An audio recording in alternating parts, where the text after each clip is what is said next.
প্রথমবার গেলাম আমরা শিবশক্তি ধাম। কিছুদিন আগেই আমাদের বাড়িতে প্রথমবার এসেছিল আমার দিদি এবং জামাইবাবু, তাই তো সেদিন সকাল সকাল শুরু হয়ে গেছিল রান্নাবান্নার আয়োজন। স্নান করে এসে দেখি জামাইবাবুকে খেতে দেবে বলে মা থালাও সাজিয়ে ফেলেছে। তারপর দেখি মিক্স ভেজটাই দিতে ভুলে গেছে।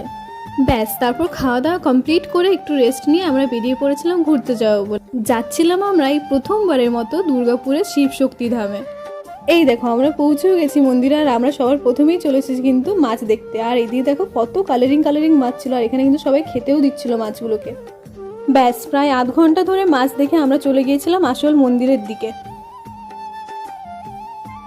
এই যে এটা হচ্ছে মন্দির, আর ওই যে ছোট্ট জায়গাটা দেখতে পাচ্ছ ঘরের মতো, ওখানে হচ্ছে প্রসাদ দেওয়া হয়। যেহেতু আরতি শুরু হয়ে গেছিলো তাই আমরা আর বেশি দেরি না করে ঢুকে পড়েছিলাম মন্দিরে। তারপর আর বেশি দেরি না করে আরতি দেখে আর প্রসাদ খেয়ে আমরা বেরিয়ে পড়েছিলাম আর একটা জায়গায় যাওয়ার উদ্দেশ্যে। তো সেটা দেখতে হলে দেখতে হবে তোমাদের পার্ট 2। টাটা।